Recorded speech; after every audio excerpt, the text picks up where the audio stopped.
নমস্কাৰ ছাত্ৰ ছাত্ৰীসকল, বিকাশ এডুকেশ্যন চেনেল সকলোকে একবাৰ পুনৰ স্বাগতম জনাইছোঁ। আজি এইটো ভিডিঅ'তে আলোচনা কৰিম ক্লাছ 6ৰ পাৰ্ট নং 4 বিহু আদৰণি। এই বিহু আদৰণিৰ আজি প্ৰশ্ন উত্তৰখিনি গোটেইখিনি আজি একেলগে আলোচনা কৰিম। তেনেহ'লে ভিডিঅ'টো স্কিপ নকৰাকৈ শেষলৈকে চাই থাকক। প্ৰথমতে 1 নম্বৰ 2 নম্বৰ এইখিনি নিজে কৰি ল'বা। তাৰপিছত 3 নম্বৰখিনিৰ পৰা কৈ দিছোঁ মই যে চৰাইৰ বাহত থকা শব্দসমূহৰ অৰ্থ শব্দ সম্ভাৰ বা অভিধান চাই শিকি লোৱা। আমাক এই তলত কেইটামান শব্দ দি আছে, এইকেইটা শব্দ ইয়াত পিছফালে অৰ্থ সম্ভাৰ দি আছে কিতাপখনৰ, তাৰ পৰা চাই ল'ব দিছে, নাইবা অভিধান বা ডিক্সনাৰী তাৰ পৰা চাই আমাক ল'ব দিছে। প্ৰথমতে দিছে যে এইটো ছটাই। ছটাইটো আমি ইয়াৰ অৰ্থটো হ'ব এনেকৈ যে চ'ত মাহক সম্বোধন কৰি মতা নাম, তাক কোৱা হয় ছটাই। তাৰপিছত থেৰেজু। থেৰেজুৰ অৰ্থ হৈছে কাঁচি দৰিয়া পাতেৰে এবিধ ওখ গছ আৰু তাৰ ফল। তাৰপিছত দিছে আওলা। আওলাৰ অৰ্থ হৈছে আগ চালেই। তাৰপিছতটো দিছে বৰহম থুৰিটো। ইয়াৰ অৰ্থ হৈছে ইয়াৰ থুৰি বৰ চুৱাই ছোৱালীবোৰে ৰঙীন কৰা দেখা যায়। তাৰপিছত দিছে বাঁহত ছাট, এইটো হৈছে শলা। তাৰপিছত দিছে সুগৰ। সুগৰ মানে হৈছে পৰিষ্কাৰ। তাৰপিছত আচুৰ অৰ্থ হৈছে কাপোৰত ফুল তুলিবলৈ বলোৱা সূতা। তাৰপিছতটো দিছে ভমকা। ভমকা মানে হৈছে ডাঙৰ আৰু উজ্জ্বল। তাৰপিছত ৰচাংগ, এইটো হৈছে ৰংচঙীয়া। তাৰপিছত খলা। খলাটো হৈছে টান আৱৰণ।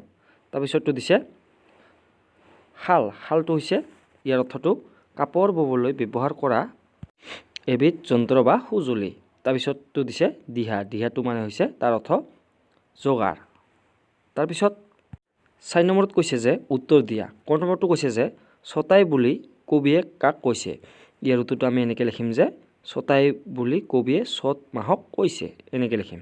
তাৰপিছত খ নম্বৰটো কৈছে যে কবিতাটিত জেতুকা থেৰেজুৰ লগতে আৰু কি অনাৰ কথা কোৱা হৈছে। ইয়াৰ উত্তৰটো এনেকৈ লিখিব লাগিব যে কবিতাটিত জেতুকা থেৰেজু লগতে আৰু বৰহম থুৰি অনাৰ কথা কোৱা হৈছে, এনেকৈ লিখিম। তাৰপিছত গ নম্বৰ প্ৰশ্নটো কৈছে যে মাখিয়তী আৰু তৰাৰ পখাৰে কি জুৰি পেলোৱাৰ কথা কোৱা হৈছে।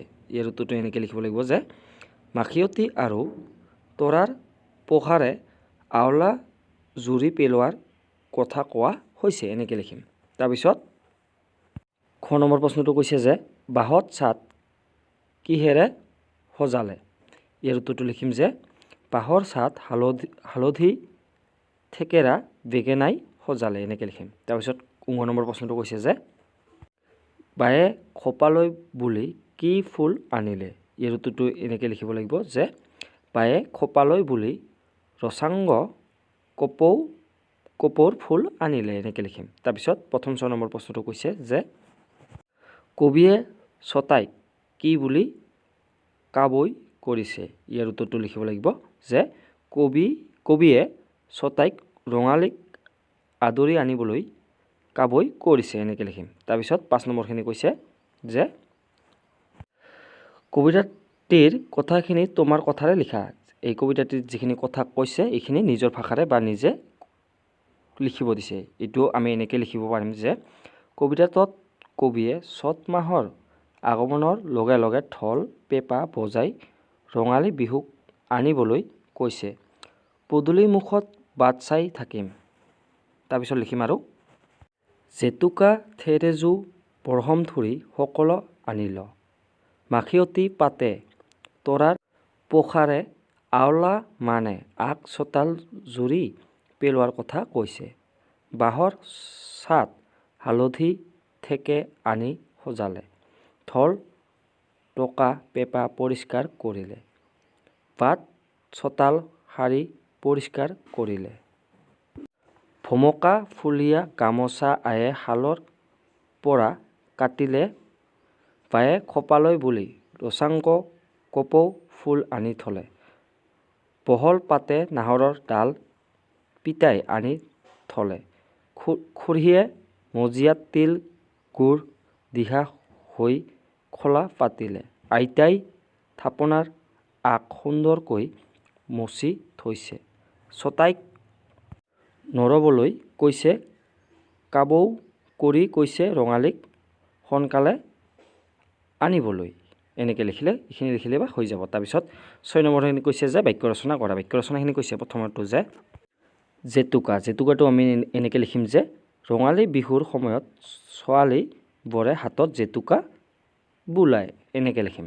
তাৰপিছত কৈছে যে ভমকা। ভমকাটো আমি এনেকৈ লিখিম যে ৰহিমলাই গামোচাখনত ভমকা ফুল বাচিছে। এনেকৈ লিখিম। তাৰপিছতটো দিয়া আছে আঁচু। আঁচুটো আমি এনেকৈ লিখিম যে ৰেখাই শালৰ গামোচাখনত আঁচুৰ এনেকৈ লিখিম আৰু পেট কাটৰ দিম। তাৰপিছত ভমকা ফুল দি কাটিলে। এনেকৈ লিখিম। তাৰপিছতটো দিছে আমি আমাৰ শাল। শালটো আমি এনেকৈ সজাই লিখিম যে ৰহিলাই এইবাৰ শালত গামোচা লগাইছে। এনেকৈ লিখিম। তাৰপিছতটো দিছে দিহা। দিহাটো আমি এনেকৈ লিখিম। বাক্য ৰচনা কৰিম যে এইটো আনৰ ফাল দিহাবোৰ মন দি শুনিব লাগে। এনেকৈ লিখিম। তাৰপিছত এইখিনি শেষ। তাৰপিছৰখিনি কৈছে যে লিংগ নিৰ্ণয় কৰি তালিকা পূৰ কৰা। এইটো আমাক লিংগ আমাক নিৰ্ণয় কৰিব দিছে। এইটো আমি এনেকৈ লিখিম যে প্ৰথমে দিছে আমাৰ খুৰী, আইতা, বাইদেউ, আইতা, পিতাই, ককাই, শাহু, ননন্দ আৰু এইটো দিছে জোৱাই। এইটো আমি এনেকৈ লিখিম যে প্ৰথমে লিখিম পুলিংগ। পুলিংগ লিখিম আমি পিতা, ককাই, জোৱাই। তাৰপিছত লিখিম স্ত্ৰীলিংগ। স্ত্ৰীলিংগটো লিখিম খুৰী, আইতা, বাইদেউ, শাহু, ননন্দ। এইকেইটা পুলিংগ লিখিম আৰু এইকেইটা স্ত্ৰীলিংগ লিখিম। তাৰপিছত 8 নম্বৰটো কৈছে যে শব্দবোৰ বহু বচনত প্ৰকাশ কৰা। প্ৰথমটো দিছে ককাই, গামোচা, মানুহ, পিঠা, বাইদেউ। প্ৰথমটো এনেকৈ লিখিম যে ককাইহঁত। তাৰপিছতটো লিখিম গামোচাটো গামোচাবোৰ। তাৰপিছত মানুহটো লিখিম মানুহবোৰ। তাৰপিছত পিঠাটো লিখিম পিঠাবোৰ। তাৰপিছত বাইদেউটো লিখিম আমি বাইদেউহঁত। তাৰপিছত ইয়াৰ পিছতটো কৈছে যে 9 নম্বৰত কৈছে যে অৰ্থ প্ৰকাশ নোহোৱাকৈ তলৰ শব্দবোৰেৰে বাক্য সজা বা বাক্য সজাব দিছে। প্ৰথমত দিছে টকা। টকাটো আমি বাক্য সজালে হ'ব এনেকৈ যে ৰামে 8 লাখ টকা দি গাড়ীখন কিনিলে।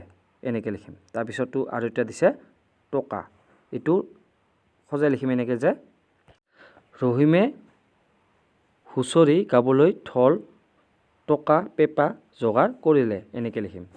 তাৰপিছত ইয়াৰ পিছতটো কৈছে যে বাট। এইটো বাট হৈছে কোমোৰা আৰু হাঁহৰ আঞ্জা খাই মাৰ বাট বিষ নাইকিয়া হ'ল। আৰু এটা দিছে বাট। এইটো দিছে যে ৰহিমলাই চোতাল বাট সাৰি গধূলি প্ৰাৰ্থনা কৰিবলৈ গ'ল। এনেকৈ লিখিম। তাৰপিছতটো দিছে আৰু ইফালে থাল। এইটো থাল হৈছে শাহুৱেকে নতুন কইনাক আদৰিবলৈ ধূপ ধূনাৰে সতে থালখন লৈ গ'ল।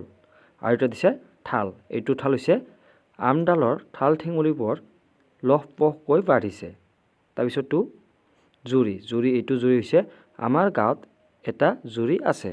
আৰু এটা জুৰি হৈছে এইটো জুৰি হৈছে সৰু কোঠাটোত যেনে তেনে সকলোবিলাক বস্তু জুৰিছে। এনেকৈ লিখিম। তাৰপিছত 10 নম্বৰখিনি কৈছে যে ৰচনাৰ আৰ্হিত বিহুৰ বিষয়ে 10টা বাক্য লিখা।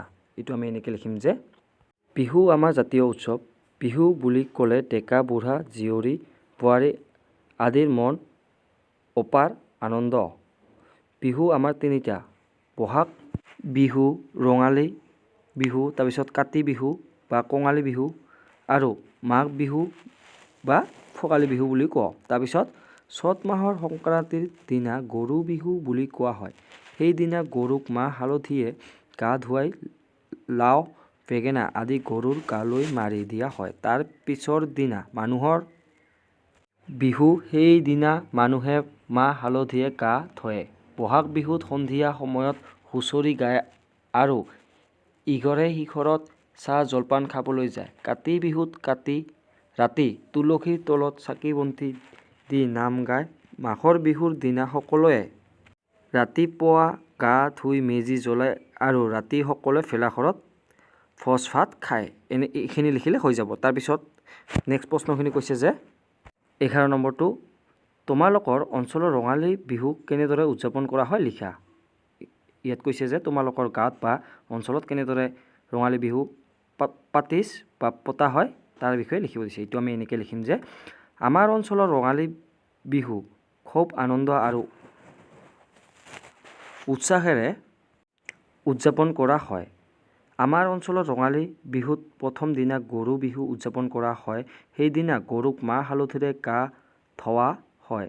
পিছদিনা মানুহৰ বিহু। সেইদিনা মানুহে মাহ হালধিৰে গা ধুৱে আৰু ডেকা গাভৰুসকলে হুঁচৰি গায়। এই বিহু 7 দিন পালন কৰা হয়। এনেকৈ লিখিম। তাৰপিছত 12 নম্বৰটো কৈছে যে দলত আলোচনা কৰি বস্তু কেইবদৰে আমি কি কৰোঁ লিখা। এইটো আমি এনেকৈ লিখিম যে ক নম্বৰটো জেতুকাপাতটো আমি এনেকৈ লিখিম যে হাতত বোলাই লওঁ এনেকৈ লিখিম। তাৰপিছত দিছে খ নম্বৰটো দিছে যে বৰহম থুৰি। এইটো আমি এনেকৈ লিখিম যে ইয়াৰ থুৰিবোৰ চুবাই ছোৱালীবোৰে অত ৰঙীন কৰে। তাৰপিছত দিছে পোখাটো লিখিম গৰু বান্ধ। তাৰপিছত খ নম্বৰটো যে কপৌফুলটো লিখিম আমি যে বহাগ বিহুত ছোৱালীবোৰে খোপাত বোলাই লয়। তাৰপিছতটো দিছে 19 নম্বৰটো বিহুৱানটো হৈছে এইখনেৰে মূল্যৱান ব্যক্তিক সম্বোধন জনায় এনেকৈ লিখিম। তাৰপিছত প্ৰথম 6 নম্বৰটো মাখিয়তীটো এনেকৈ লিখিম যে এই গছৰ পাতেৰে গৰু বিহুৰ দিনা আৱলা বনায় আৰু গৰুক কোবোৱা হয় এনেকৈ লিখিম। তাৰপিছত শেষত কৈছে যে 13 নম্বৰখিনি যে তলত উল্লেখ কৰা বাদ্যসমূহৰ কেইবিধমান বাদ্য বিহুগীত বা বিহু নাচত ব্যৱহাৰ কৰা হয় দলত আলোচনা কৰি লিখা। প্ৰথমে দিছে পেঁপা, গগনা, ঢোল, হাৰমনিয়াম, খোল, তাল, সুতুলি, ঢাক, টোকা আৰু গীটাৰ। উত্তৰটো হ'ব যে ব্যৱহাৰ কৰা হয় যে বিহুত পেঁপা, গগনা, ঢোল, তাল আৰু সুতুলি। আজিলৈ ইমানেই। ধন্যবাদ।